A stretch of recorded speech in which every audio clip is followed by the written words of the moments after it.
Olá, começa agora mais um programa João Pessoa em Debate. Hoje o tema é Trabalho Infantil. Aqui em nossos estúdios estão Manuel Ferreira Campos, ele que é auditor fiscal do trabalho, com Tersália Suassuna, coordenadora do projeto Catavento, e também com Fátima Pereira, ela que é professora de psicologia da UFPB. Como vão? Tudo bem com vocês? Tudo bem. Eu gostaria que nós começássemos esse primeiro bloco falando um pouco sobre as atividades que vocês exercem nas instituições às quais pertencem. Por favor, senhor Manuel. Como auditor da Delegacia Regional do Trabalho, nós somos vinculados a um núcleo chamado Núcleo de Apoio às Atividades da Fiscalização. Esse núcleo tem como função principal a fiscalização do trabalho infantil no Estado e a fiscalização do trabalho infantil e a proteção do trabalhador adolescente, que nas situações em que a legislação permite, que é na faixa etária de 16 a 18 anos, e também das condições de aprendizagem, onde a legislação brasileira permite que o trabalhador adolescente possa ser aprendiz a partir dos 14 anos. Fundamentalmente, essa é a função que nós desenvolvemos na Delegacia Regional do Trabalho. Tersália. Cumprimento você, Marcos, e digo que é um prazer estar aqui no João Pessoa Debate. O projeto Catavento é um projeto desenvolvido em parceria com um conjunto de instituições, onde a Casa Pequeno Davi, do qual eu faço parte, é a instituição executora do projeto. E aí nós temos também o Fórum Estadual de Erradicação do Trabalho Infantil como instituição articuladora, a Organização Internacional do Trabalho como agência financiadora, e temos também parcerias com a DRT e a Universidade Federal da Paraíba, que tem contribuído conosco no desenvolvimento de pesquisas sobre o trabalho infantil. O projeto Catavento, ele tem como objetivo produzir e disseminar conhecimento sobre o trabalho infantil. Temos também como objetivo sensibilizar e capacitar agentes institucionais para atuar no combate ao trabalho infantil, e desenvolvemos ações de retirada e prevenção de crianças e adolescentes do trabalho. Perfeito. Professora Fátima. É um prazer estar aqui participando também do João Pessoa em Debate, e principalmente pela possibilidade de estarmos conversando sobre uma das problemáticas que é mais grave para o desenvolvimento da criança e do adolescente, que é o trabalho infantil, e que tem poucos espaços de discussão, ou tem poucos espaços para que nós possamos levar, principalmente à sociedade, à comunidade, informações sobre as implicações do envolvimento precoce da criança e do adolescente no trabalho. Na universidade, nós trabalhamos desde a década de 80, com articulação de vários setores, no sentido de promover tanto estudos, pesquisa, como no sentido de propiciarmos intervenção e capacitação, quer seja capacitação dos profissionais que lidam com essa temática, quer seja a capacitação das pessoas que estudam na universidade nos vários cursos. E, nesse sentido, nós temos um grupo específico, que é o Grupo de Pesquisa Subjetividade e Trabalho. Dentro desse grupo, nós temos um outro, que é uma linha de pesquisa chamado Grupo de Estudos sobre o Trabalho Precoce, onde nós desenvolvemos várias pesquisas em torno da problemática do trabalho infantil, nas suas várias modalidades: trabalho infantil doméstico, trabalho na agricultura, trabalho informal, a exploração sexual comercial. E esse grupo vem, além de produzindo pesquisa, nós temos desenvolvido os trabalhos de intervenção no sentido de capacitação dos profissionais, ou de intervenção junto à criançada, crianças e adolescentes que são retirados do trabalho infantil, inclusive através do projeto Catavento. Então, obrigado a vocês. Daqui a pouco a gente retorna com o segundo bloco do João Pessoa em Debate. Até já.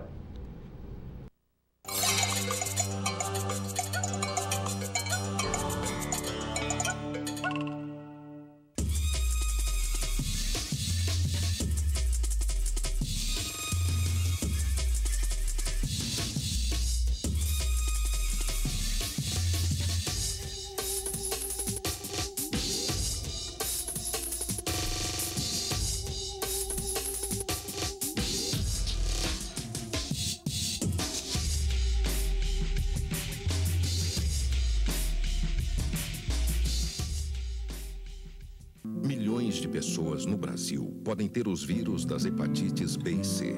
Previna-se. Não compartilhe agulhas nem seringas. Exija material descartável ou esterilizado em tratamentos de saúde e beleza, tatuagens ou piercings.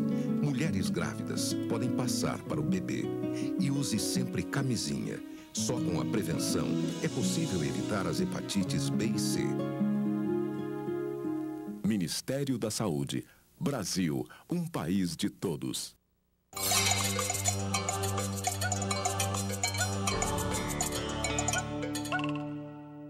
Estamos de volta com o segundo bloco do João Pessoa em Debate de hoje, cujo tema é Trabalho Infantil. Aqui em nossos estúdios estão Manuel Ferreira Campos, ele que é auditor fiscal do trabalho, Tersália Suassuna, que é coordenadora do projeto Catavento, e Fátima Pereira, que é professora de psicologia da Universidade Federal da Paraíba. Bem, mais uma vez eu gostaria de começar pelo senhor Manuel. Manuel, fale-nos um pouco acerca dos números que existem aqui de trabalho infantil na Paraíba. Você pode ficar à vontade para nos falar quais são hoje, de acordo com o IBGE, os números de crianças e o percentual na Paraíba, qual é a posição da Paraíba no ranking nacional com relação ao trabalho infantil? Recentemente, o IBGE divulgou uma síntese de indicadores sociais, onde traz, pela primeira vez detalhadamente, os dados em relação a crianças, adolescentes e jovens, incluindo dados na faixa etária de 0 a 24 anos.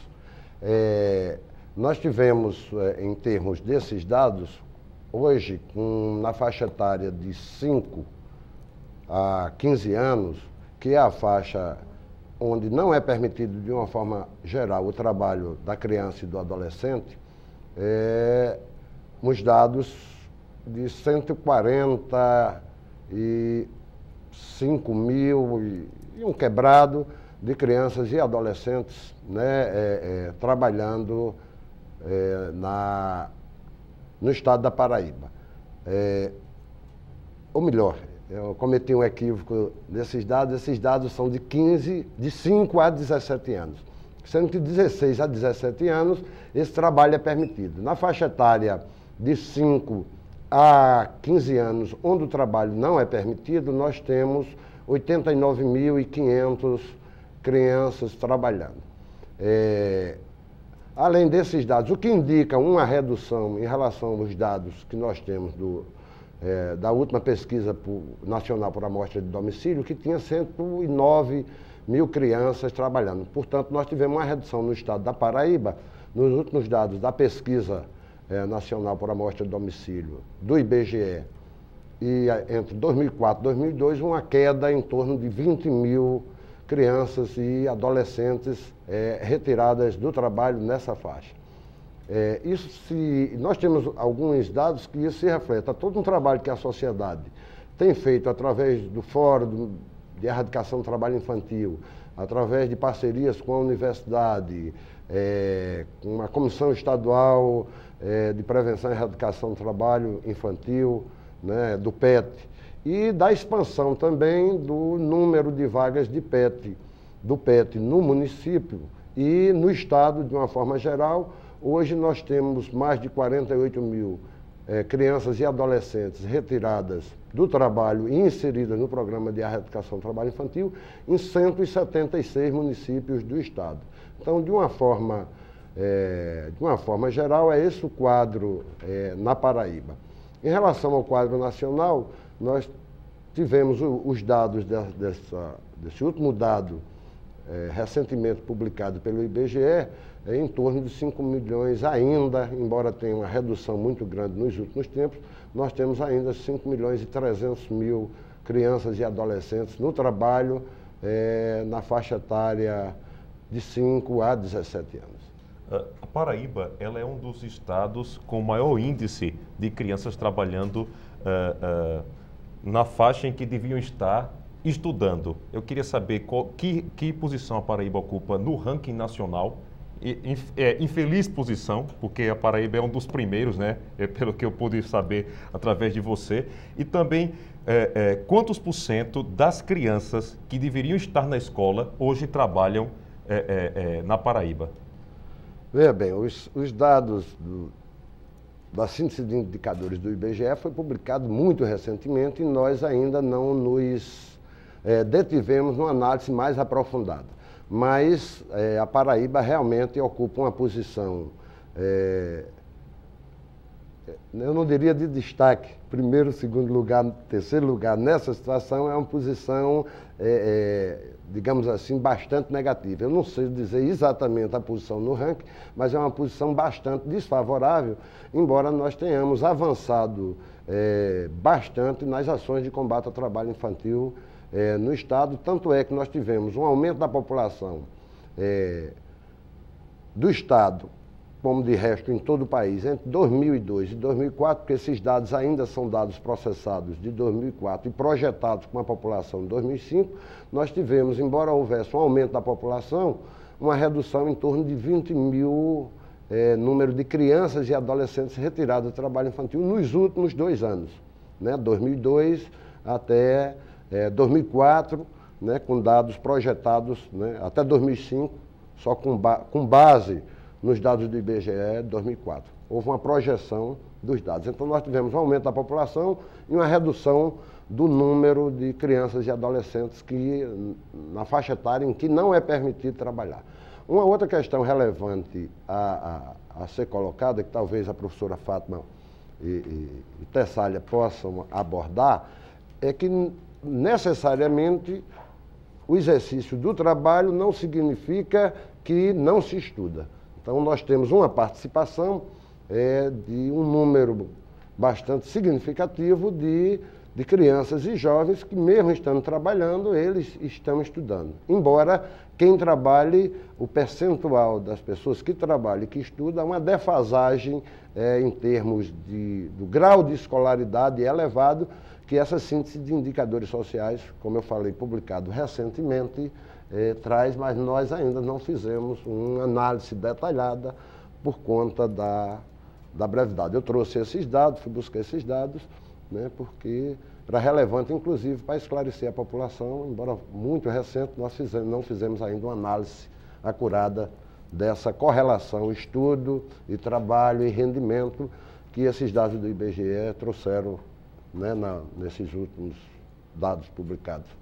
Bem, Tessália ou Fátima, vocês gostariam de tecer algum comentário acerca disso, já que ele passou a bola para vocês, para que vocês possam falar para a gente dos números de crianças, o número de crianças que tanto trabalham quanto também estudam, porque nós sabemos que é muito comum, principalmente em cidades do interior, que as crianças desde cedo trabalhem com os pais, porque muitos deles moram em comunidades carentes e muitos deles vivem da cultura de subsistência.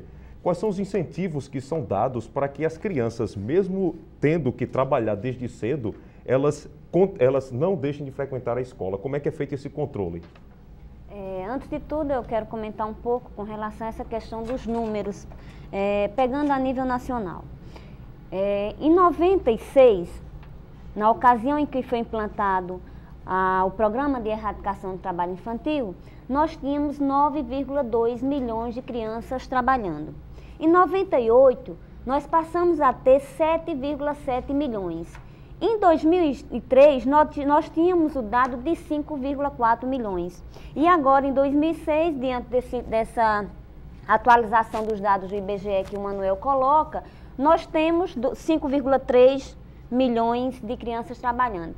Então, assim, eu acho que é preocupante, tendo em vista o aumento que se houve em termos de metas, tanto do Programa de Erradicação do Trabalho Infantil, como os outros programas de transferência de renda, e, na verdade, a gente estagnou. Os números estão estagnados de 2003 a 2006, então isso é preocupante. Talvez uma das coisas que merece a nossa atenção também seria o atual contexto econômico, né, de desemprego que tem levado com que as famílias necessitem e aí as crianças sejam precocemente inseridas no trabalho. Com relação ao que se existe de programas para retirar as crianças do trabalho, existe o programa do governo federal, o PET, que é o Programa de Erradicação do Trabalho Infantil, que tem como proposta a inserção de crianças em atividades socioeducativas, onde essas crianças participam de atividades em caráter de jornada ampliada, que seria no horário oposto ao da escola, onde ela desenvolve atividades ludopedagógicas, esportivas, culturais, atividades de recreação. E, em contrapartida, a família recebe uma bolsa uma bolsa que corresponde, dependendo do tamanho do município, entre R$20 e R$40, para que possa estar dando uma contrapartida financeira à família. O projeto Catavento em si, ele desenvolve atividades semelhantes ao do PET, as atividades com a criança é identificada. O processo da implantação do projeto Catavento na Paraíba se deu da seguinte forma. Inicialmente foi feita uma consulta às instituições, onde foi discutido que nós iríamos desenvolver determinadas ações na Paraíba e que nós escolheríamos os municípios para estar intervindo diante do que a gente considerava como os municípios com maior índice de trabalho infantil em relação ao trabalho que estava sendo colocado, que é o trabalho infantil na agricultura, o trabalho infantil doméstico, no setor informal urbano e na exploração sexual. E aí, junto às instituições que são membros do Fórum de Erradicação do Trabalho Infantil, nós definimos o trabalho doméstico para o município de João Pessoa, o trabalho no setor informal, o trabalho infantil no setor informal urbano para Guarabira, o trabalho infantil na agricultura, especificamente no cultivo do abacaxi, que era um problema que naquela ocasião a gente via através dos números que era o mais problemático, que foi escolhido em Santa Rita, que era a atividade em Santa Rita, e a exploração sexual em Patos, em função do que a gente tinha em termos de dados, não dados estatísticos, mas a nível de denúncia do problema naquele município. A partir daí, a universidade, que era nossa parceira desde o início, desenvolveu uma pesquisa nesses municípios, onde identificou essas crianças trabalhando nessas atividades. A partir desse momento, o projeto vai em busca dessas crianças e traz para suas atividades, que são atividades semelhantes, né, em termos de atividades, mas talvez diferentes em termos pedagógicos, que são atividades ludopedagógicas, culturais, como dança, música, capoeira e teatro. Então, são essas atividades que a gente desenvolve, de formação humana e para a cidadania. Mas a gente tem algo a mais, digamos, com relação ao Programa de Erradicação do Trabalho Infantil, é que a gente traz como proposta a produção e disseminação de conhecimento sobre o tema, que envolve desenvolvimento de pesquisa, onde vai ser feito o lançamento dos relatórios dessa pesquisa, campanha educativa. Esse material aqui é da campanha que nós lançamos em junho, que tem como tema a erradicação do trabalho infantil. Não tem mistério, está em suas mãos, que foi lançada o ano passado e que nós ainda continuamos esse ano dando prosseguimento a essa campanha. A outra ação que o projeto vem desenvolvendo é a realização de vários seminários nesse município, tentando sensibilizar aos agentes institucionais, os operadores do direito, a cada um, no âmbito de sua atribuição, está fazendo o seu papel na erradicação do trabalho infantil. Então, é a proposta do Catavento, não só retirar as crianças, mas não só necessariamente, a gente sabe que isso precisa ser feito imediatamente, mas também mobilizar as instituições e a sociedade como um todo para estar desenvolvendo ações de combate ao trabalho infantil, porque é papel de todos nós. E isso está na Constituição Federal, né? Então é papel da família, da sociedade e do Estado assegurar os direitos das crianças e dos adolescentes. E o trabalho infantil é uma violação desses direitos. Professora Fátima, você trabalha com crianças, fale-nos um pouco sobre as consequências do trabalho infantil, principalmente o trabalho infantil pesado, como é verificado nas regiões norte e nordeste do país, com trabalhos em carvoarias ou em pedreiras. Como é que fica a cabeça de uma criança que desde cedo tem que lidar com esse tipo de atividade? Veja só, a OIT, ela tem uma convenção, a Convenção 182, onde ela vai abordar a questão do trabalho infantil, denominando das piores formas. E aí as pessoas devem se perguntar, então existem as melhores formas? Não existem as melhores formas, porque o trabalho infantil no seu conjunto, ele é danoso para o desenvolvimento biopsicossocial da criança. A terminologia piores formas vem tentar traduzir uma preocupação e uma inserção e uma intervenção maior no sentido de agir naquelas atividades onde há riscos mais graves colocados, aos quais as crianças estão expostas, mas também no sentido de se ter uma certa frente de ação. Nesse sentido, aqui na Paraíba, dentre essas piores formas, nós temos, por exemplo, a questão do trabalho doméstico, a questão do trabalho na exploração sexual comercial. Essa é uma outra problemática que, na maioria das vezes, não é visto como um trabalho, mas, na verdade, é visto como uma violação. Ela é uma violação, ela é uma questão de violência, mas nem por isso ela deixa de ser um trabalho infantil ou um trabalho de crianças e adolescentes. Por quê? Porque é utilizado pela criança e pelo adolescente como uma estratégia de sobrevivência, uma forma de retirar dali alguns recursos que garantam a sua sobrevivência ou a sobrevivência da sua família.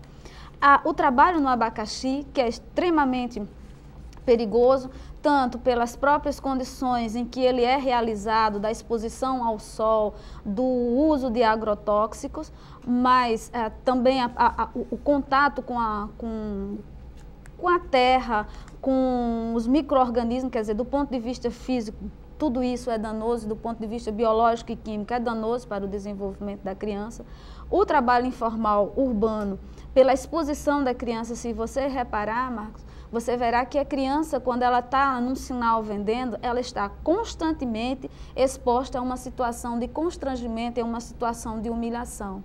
Então, essa situação de constrangimento e de humilhação, assim como a exploração sexual comercial, assim como o trabalho doméstico, a trabalhadora doméstica no Brasil, nós temos uma cultura própria da formação do povo brasileiro de tratar a trabalhadora doméstica de forma diferenciada do que se tratam as outras pessoas da casa, submetendo principalmente a uma situação de humilhação. E a humilhação, o constrangimento, a violência de um modo geral, traz riscos e traz danos ao desenvolvimento dessa criança e do adolescente.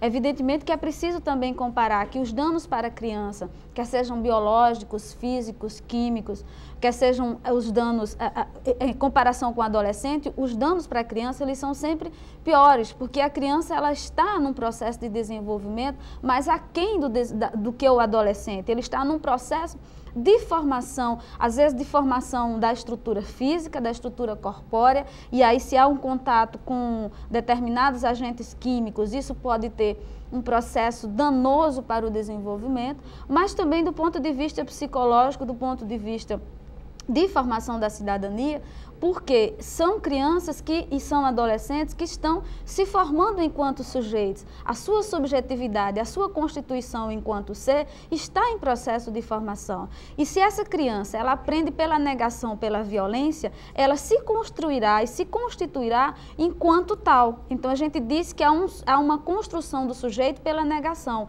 Parece meio paradoxal você falar que alguém se constrói pela negação, mas é efetivamente isso que acontece. Essa criança, esse adolescente, ele vai aprender a não ser um ser, ou não vai se achar com direito, não vai se achar com condição, vai se achar incapacitado para a maioria das coisas, porque as pessoas lhes dirão, através do seu trabalho, das relações com elas no trabalho, no desempenho da atividade de trabalho, que ela não existe, que ela não é importante, que ela não tem função. Então, é uma constituição danosa e isso repercute de tal maneira que você vê, promove na criança o que a gente chama de um embotamento afetivo.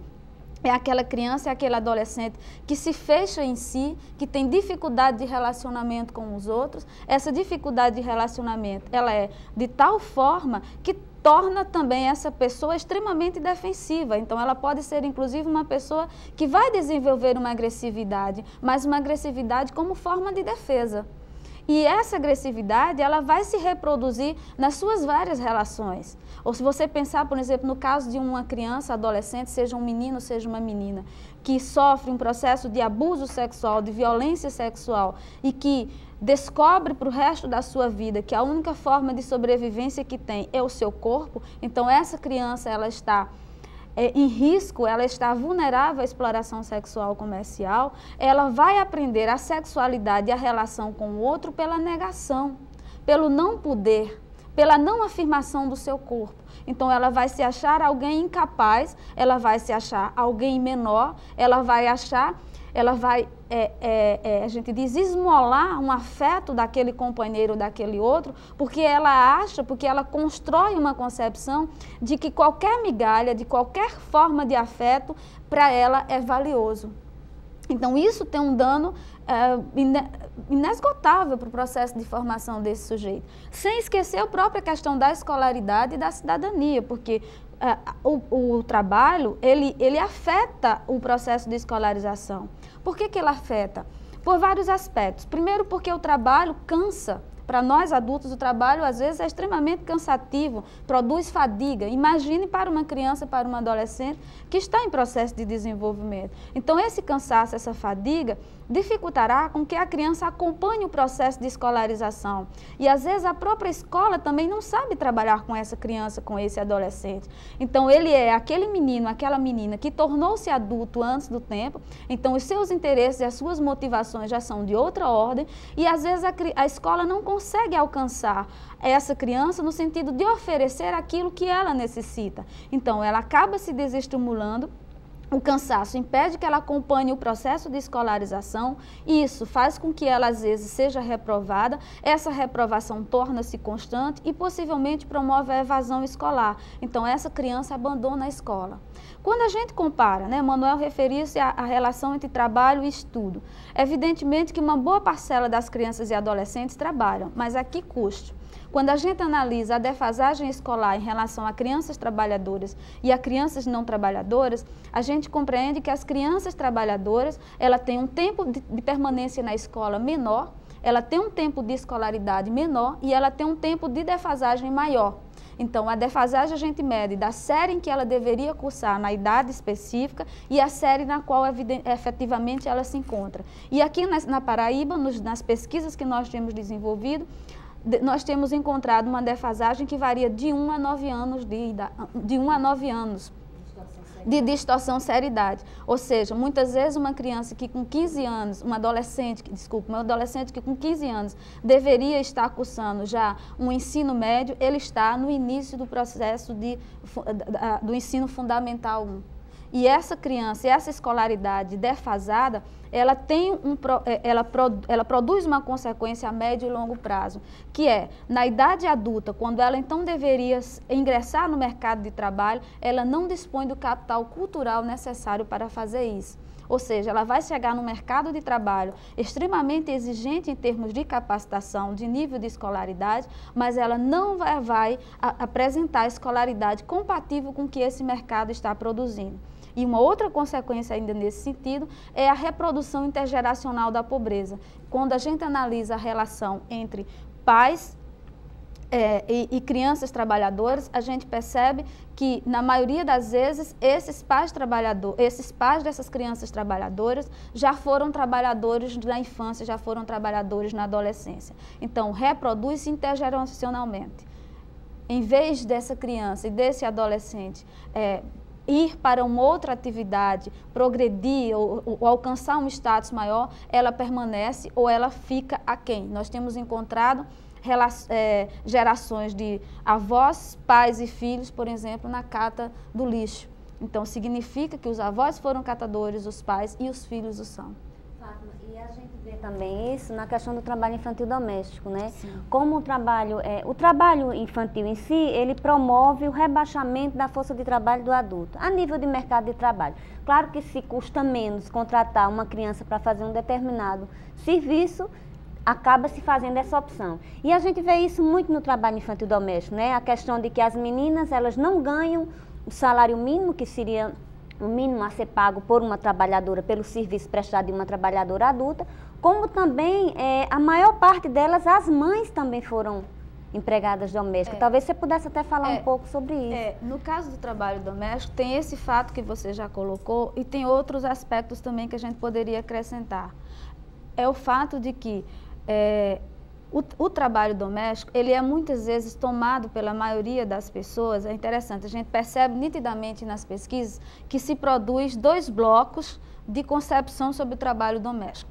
O da classe média, o da classe alta, que acha que por ter um pouco mais de condição, pode ir lá na família pobre e retomar, né, tomar no sentido de convidar, ou enfim, de trazer para sua casa uma criança para trabalhar, e aí se usa o discurso, não, é melhor estar trabalhando na minha casa do que estar esmolando, do que estar passando fome. O melhor é que essa criança tenha o mesmo acesso que os filhos daquela outra têm, à escola, a todos os meios necessários para o seu desenvolvimento.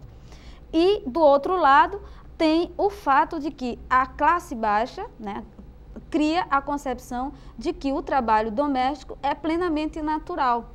Então, é concebido como um aspecto de socialização, quando, na verdade, não promove um processo de socialização, ele produz um processo de afastamento, de reprodução intergeracional dessa pobreza e de dificuldade dessa menina, desse menino, porque é interessante, nós não encontramos só meninas no trabalho doméstico, encontramos também meninos. Esse menino e essa menina, eles ficam precarizados para o resto da vida. Por quê? Porque todo esse contexto doméstico que deveria proteger a criança acaba expondo, inclusive ao abuso sexual. Perfeito. Vamos fazer um breve intervalo e daqui a pouco a gente retorna com o terceiro e último bloco do João Pessoa em Debate. Até já.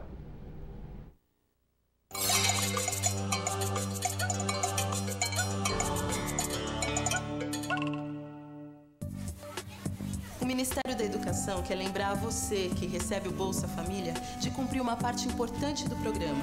Seus filhos precisam estar matriculados e indo à escola todos os dias. Se você é secretário municipal de educação ou diretor de escola, não esqueça de fazer a sua parte. Acompanhe a frequência escolar dos alunos. Bolsa Família, uma educação de qualidade passa por aqui. Ministério da Educação. Brasil, um país de todos. O governo federal investiu mais 38% no valor da merenda escolar depois de 10 anos sem reajustes. E hoje está beneficiando 37 milhões de crianças e construindo um país de todos. Acompanhe o Conselho de Alimentação Escolar do seu município e fiscalize os recursos. Merenda escolar. Uma educação de qualidade passa por aqui. Ministério da Educação. Brasil. Um país de todos.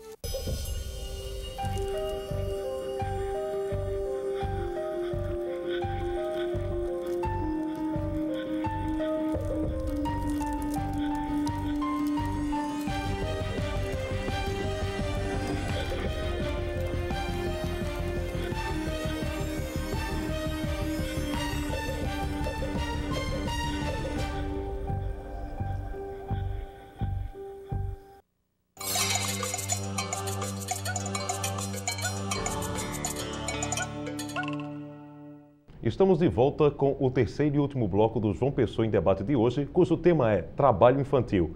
Aqui em nossos estúdios estão Manuel Ferreira Campos, ele que é auditor fiscal do trabalho, Tessália Suassuna, que é coordenadora do projeto Catavento, e também a professora Fátima Pereira, que é professora da Universidade Federal da Paraíba de Psicologia.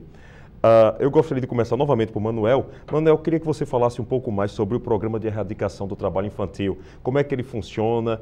Quais são os procedimentos para que as pessoas ou as crianças possam ingressar? Como é feito o cadastro? Se você, como auditor, já verificou fraudes aqui na Paraíba? E, claro, isso tudo numa pergunta só, você também respondesse novamente. Quantos são os municípios atendidos no estado e quantas crianças são ao todo? Nós temos... o PET foi um programa implantado no governo, ainda no governo Fernando Henrique Cardoso, em 1996, e a Paraíba só iniciou a implantação do PET em 1999, após diversos trabalhos, diversas atividades. O PET consiste, o programa de erradicação consiste em atividades onde a criança ou adolescente na faixa etária de 7 a 15 anos, ele além de ter que frequentar a escola regular, ele é obrigado a frequentar uma segunda atividade que chama jornada ampliada, onde se desenvolve atividades de reforço escolar, de reforço alimentar e de atividades socioeducativas, culturais, lúdicas, esportivas, de uma forma geral. Hoje nós temos no estado da Paraíba 176 municípios com mais de 48 mil crianças retiradas do trabalho infantil. É fundamental você ter essa jornada ampliada, o que significa que o aluno vai estar integralmente, né, vai estar em 2 turnos em atividades culturais, esportivas, educativas, né, com reforço alimentar, com reforço escolar, para que ele não possa desenvolver seu trabalho. Nós fazemos parte da Comissão Estadual de Erradicação do Trabalho Infantil, a Delegacia Regional do Trabalho é membro obrigatório dessa comissão. Inclusive, essa comissão estadual precisa ter um reforço, porque aí é uma crítica, eu vou colocar abertamente isso, até para incentivar, digamos assim, dar uma alfinetada, porque desde outubro o governo do estado da Paraíba, através da Secretaria de Trabalho, antiga Secretaria de Trabalho e Ação Social, antiga CETRAS, que hoje é a Secretaria de Desenvolvimento Social. Humano, não publicou a portaria dos novos integrantes da comissão estadual, portanto, ela está com a defasagem de outubro até agora sem avançar no processo de discussão. A Delegacia Regional do Trabalho, junto com a comissão, mas atualmente a comissão não está fazendo esse papel, pelo menos nos últimos 6 meses, faz supervisão do programa nos municípios. E aí nós temos vários municípios que são exemplos de PET de atividade, mas temos alguns municípios com problemas seríssimos, né? Desde suspeitas, né, de desvio de recursos, por exemplo, para reforço alimentar da comissão do PET, até algumas denúncias de inclusão de pessoas no PET que não estaria no perfil da renda e que não trabalhava e que não necessitava ou não eram obrigatórios que tivessem no programa de erradicação do trabalho infantil.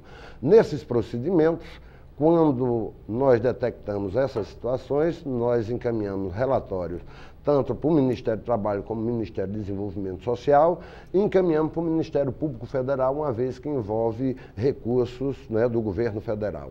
Então, existe em tramitação na Justiça Federal alguns procedimentos resultantes de ações que nós fizemos. Não fazemos isso isoladamente, mas muitas vezes vêm auditores e profissionais do Ministério do Desenvolvimento Social e Combate à Fome que participam, uma vez que nós não temos competência no sentido de atuar em áreas de natureza financeira, orçamentária. Nós verificamos a questão do trabalho e verificamos também a questão das instalações, condições de segurança, instalações sanitárias, se a alimentação, o reforço alimentar está sendo proporcionado, se as comissões municipais funcionam, se foram designadas ou renovadas pelas administrações municipais. Em relação ao PET, é isso. O processo de cadastramento é um processo mais simples, né?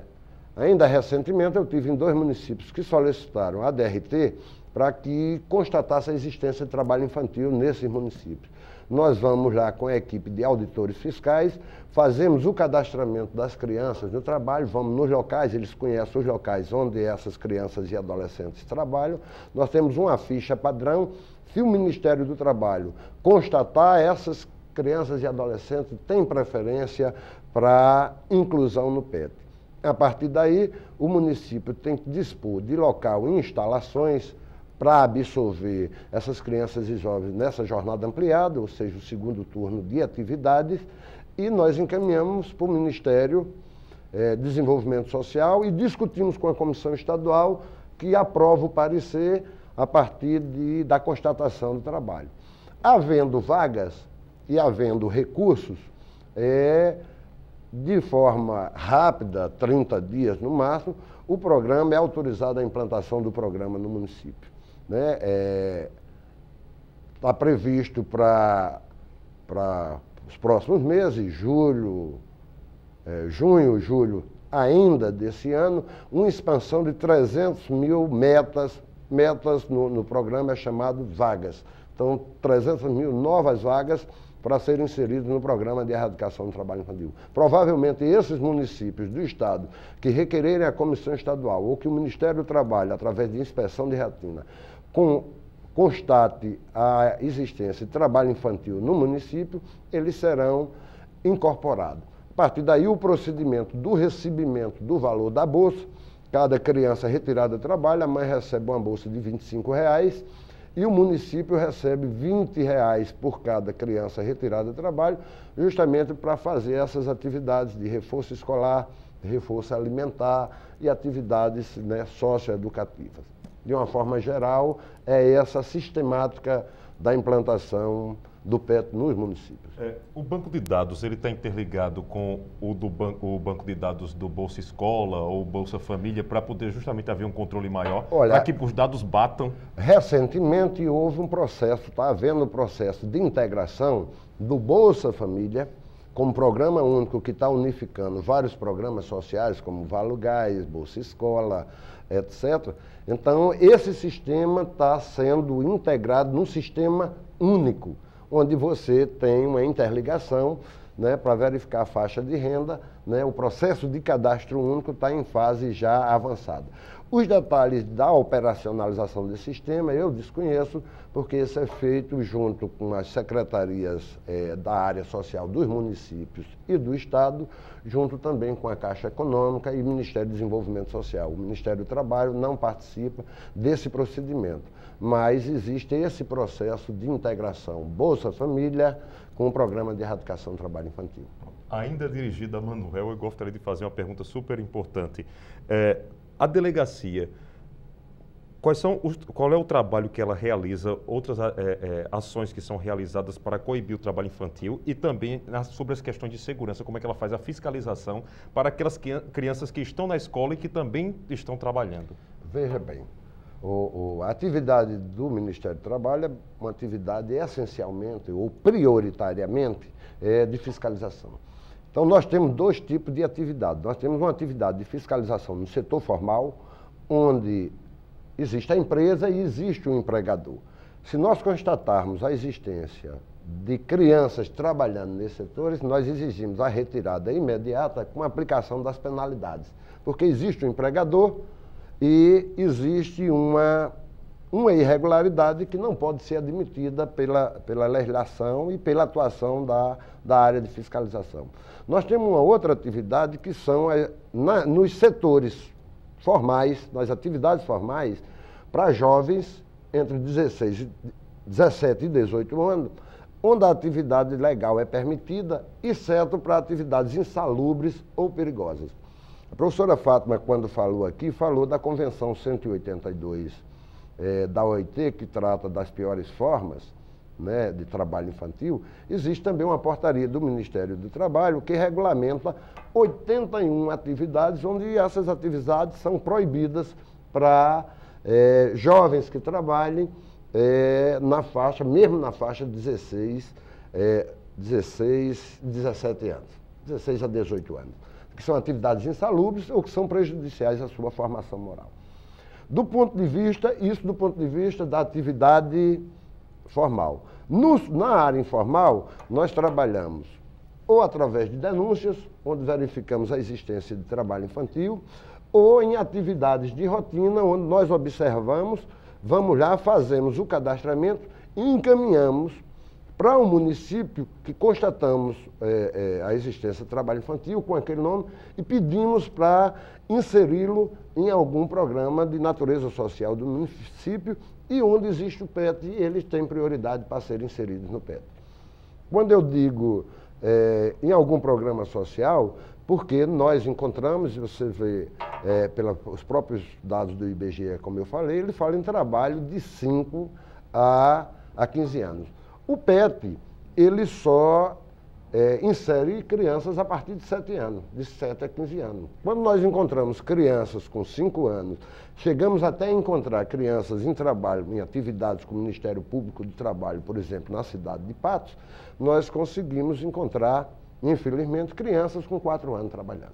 Recentemente, nós tivemos uma atividade de rotina no lixão de Campina Grande e, embora não estivesse trabalhando, estava no meio do lixão com os pais e com os irmãos, uma criança de 2 anos de idade. Então, quando nós verificamos isso, mesmo assim, nós fazemos um levantamento, pegamos o nome dessa criança para ser encaminhado, para ser retirado, encaminhado, no caso, por exemplo, uma creche ou uma outra instituição. Então, no campo do trabalho infantil, é essencial, a essencialidade da nossa atividade é essa. Eu queria aproveitar só 2 itens, porque foram questões que a professora Fátima abordou e que Tessália também abordou.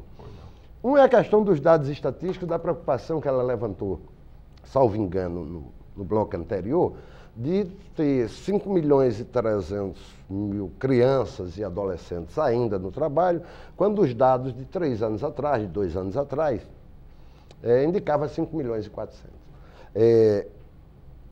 Essa preocupação nós temos também, e todos que trabalham, a sociedade deve ter essa preocupação. Mas veja bem,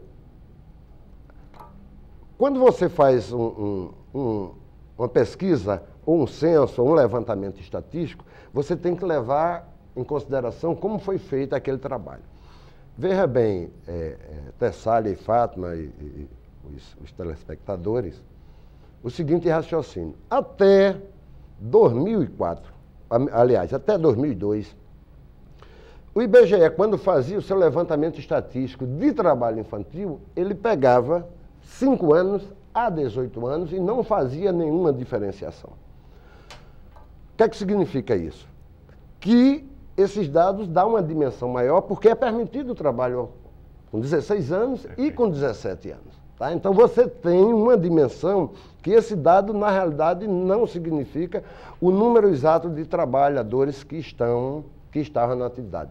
A partir da Pesquisa Nacional por Amostra de Domicílio de 2004, e com essa síntese de indicadores de 2005, ele faz um corte e coloca de 5 a 15 anos, e dá esse percentual, e coloca outro a partir de 16.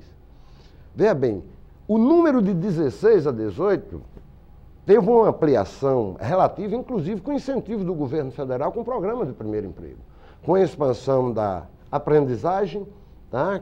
Pegou uma faixa de 16 a 24 anos, onde houve uma expansão do número de trabalhadores aprendizes que a legislação permite, e de jovens, inclusive incentivos às empresas que contratem jovem a partir de 16 anos.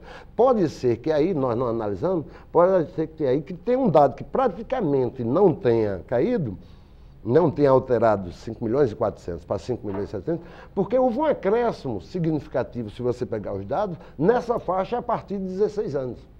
Então, se você comparar, se você pegar os dados, por exemplo, da Paraíba, você teve um aumento de, basicamente, de 10.000 trabalhadores na faixa etária até 18 anos, mas quando você pega os dados de 2002 e pega os dados de 2004, na faixa de 5 a 15 anos, houve uma redução de 20.000. Então, houve um acréscimo nessa faixa de trabalho que precisa ser melhor analisado e pesquisado. Eu não sou estatístico e tal, mas num primeiro dado isso é contraditório. Você tem um aumento aparentemente contraditório, você tem um aumento na faixa etária que vai até 18 anos, passou agora a 145.000, quando antes nós tínhamos em torno de 135.000, mas se você pegar a faixa etária de 5 a 15 anos, onde o trabalho é proibido, houve uma redução de 109.000 para 89.000, comparando dados da Pesquisa Nacional por Amostra de Domicílio de 2002 2004. Essa é uma observação. Uma outra coisa não é nem uma observação, professora Fátima, é uma complementação. Das questões da consequência do trabalho, uma das consequências, além das questões abordadas de natureza física, tem uma questão grave, que é a questão dos acidentes do trabalho, né, em crianças e adolescentes. Você não tem máquinas projetadas para criança em termos de altura, em termos da força que deve estabelecer. Você não tem equipamentos de proteção individual, por exemplo, você não tem capacete para criança e para adolescente, você não tem máscara para criança e adolescente. A estrutura muscular se completa, toda óssea e tal, com 21 anos de idade. Então, quando você pega, nós tivemos estudos que não foram muito aprofundados, nós conseguimos praticamente eliminar o trabalho infantil por exemplo, na região de Nova Palmeira, com o pessoal que trabalhava com cerâmica, onde as pessoas trabalham baixando e as pessoas mais velhas tinham problemas de coluna muito fortes e irreversíveis, porque essas deformações se deram na infância e na adolescência, onde você não tinha a formação completa. Embora nós saibamos que equipamento de proteção individual não é a melhor forma de proteger o trabalhador, mas nós não temos proteções coletivas adequadas à altura, à força física, etc. Tanto é, vale registrar, não como do ponto de vista pessoal, que nós tivemos recentemente que ensejou toda uma ação da OIT, da DRT, do Projeto Catavento, né, de adolescentes que faleceram agora em trabalho, desenvolvendo atividades onde era proibido, inclusive casos de morte. No lixão, em Campina Grande, que eu tive recentemente, crianças queimadas, porque você queima o lixo, e a criança não sabe. Então, são questões muito graves. Manuel, se você me permite, eu queria complementar no seguinte sentido. Veja só, além do fato de que nós temos uma legislação que proíbe o trabalho, pelo menos até essa idade, até 16 anos, mas é preciso a gente olhar também em termos da percepção que se tem do risco, tanto em relação ao risco químico, risco físico, acidente de trabalho, o risco ergonômico, que é, né, esse decorrente da postura, da repetição de movimentos, quer dos riscos psicológicos e dos riscos sociais. Duas coisas eu queria chamar a atenção. A primeira delas é a percepção. Nesse conjunto de pesquisas que nós vimos desenvolvendo desde 2004, nós percebemos dois aspectos. O primeiro é que muitas vezes a gente pergunta para a criança e para o adolescente. E isso é feito numa linguagem que a criança e o adolescente acompanham. Para efeito de entendimento aqui, nós perguntamos se ela está submetida a um determinado risco. Por exemplo, eu lembro de um risco que nós perguntamos, que foi de acidente de trabalho no abacaxi, e que a criança e o adolescente dizem assim, não, nós não estamos, ou nós não estamos em contato com esse tipo de risco. E que nós tivemos um risco que foi fatal, né? Vindo a acontecer uma morte, como o Manuel já colocou. Então, é interessante que a gente perceba e que as pesquisas tenham também essa sensibilidade, até para compreender qual é a percepção que a criança e o adolescente têm do que é um risco. E uma forma que o próprio pesquisador também possa discutir com a criança e com o adolescente o que significa isso. Porque quando ela me diz que não tem um risco, inevitavelmente os dados aparecerão que não tem risco. Mas o fato é que nós constatamos que elas estão em situação de risco. Então, essa percepção, ela decorre também de um aspecto que eu queria chamar a atenção, aí já entro na segunda questão, que é a naturalização do trabalho infantil. Por exemplo, no caso do trabalho doméstico, se nós repararmos, se nós fôssemos fazer o que os ergonomistas chamam análise ergonômica da atividade de trabalho, nós veríamos que o lar é um dos lugares onde há mais possibilidades de risco, principalmente colocado para criança e adolescente. E essa percepção que a família não tem, o empregador não tem e a criança e o adolescente também não tem. Então, por exemplo, o risco, a criança, por exemplo, o adolescente, ela passa roupa. E nós perguntamos se ela tem algum risco, por exemplo, relacionado a choque, ela fala que não tem esse risco. Quando a gente repara no conjunto de atividades, o que ela faz, está lá passar roupa, onde ela está submetida a uma situação de risco. Porque o risco não significa exatamente que o problema aconteça, mas ele significa que há possibilidade de vir a acontecer.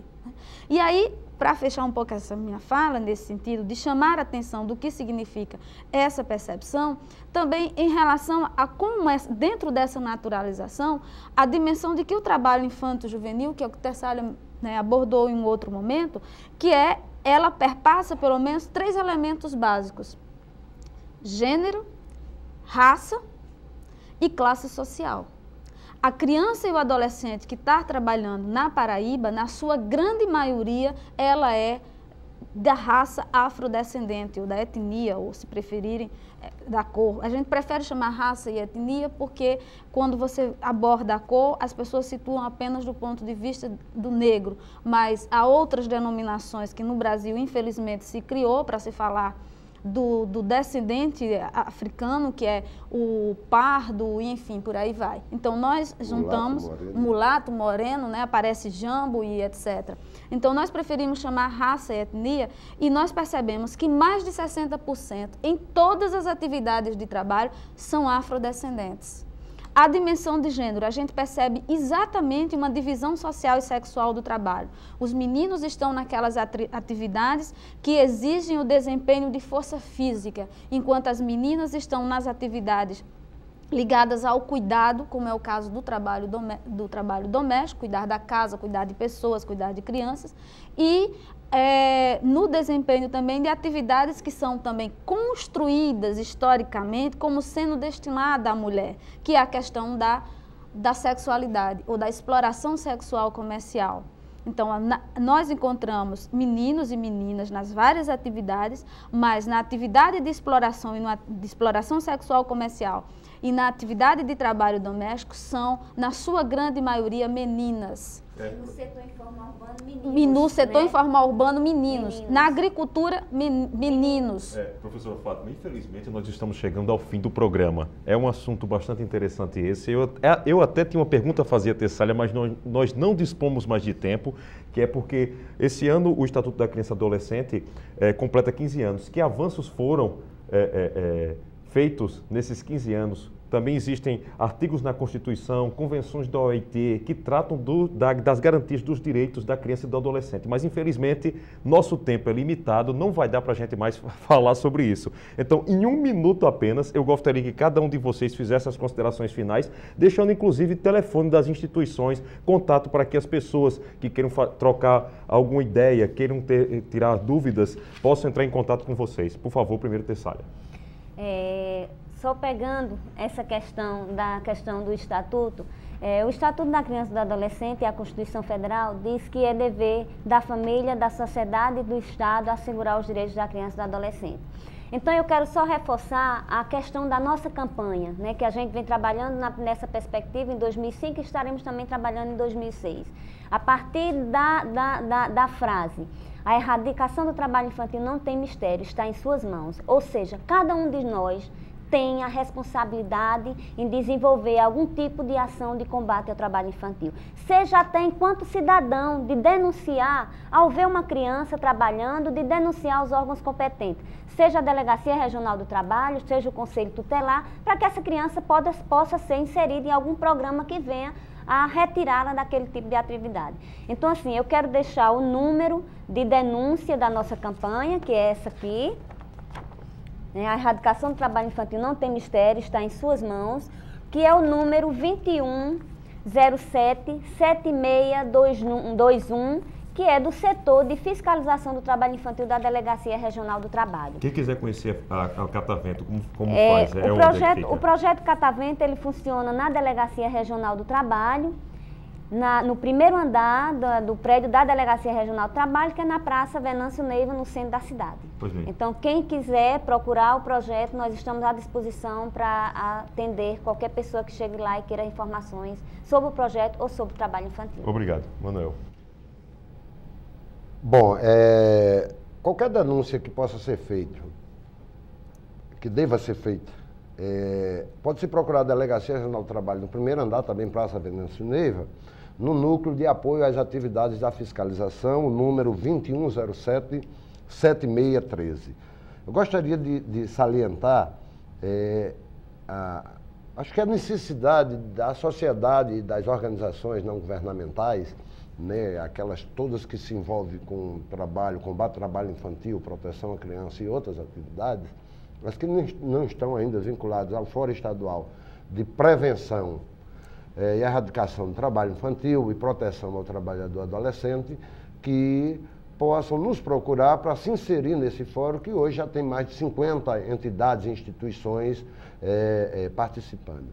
Durante o debate, nós não fizemos uma referência mais forte, mas tem uma relevância, inclusive presido do fórum, uma relevância muito grande nas nossas ações, o Ministério Público do Trabalho no Estado da Paraíba, com a procuradora doutora Edilene Lins, que preside o fórum, e que tem hoje, como eu falei, mais de 50 entidades participando. Tá bem. E continuar a luta pela erradicação do trabalho infantil. Professora Fátima, 30 segundos. Bom, eu queria só deixar o telefone do grupo, que é Grupo de Estudo sobre Trabalho Precoce, fica na Universidade Federal da Paraíba, e o telefone 3216-7286. Tá bem. Muito obrigado a todos os nossos convidados e a você, telespectador, que ficou ligado no João Pessoa em Debate de hoje. Até a próxima.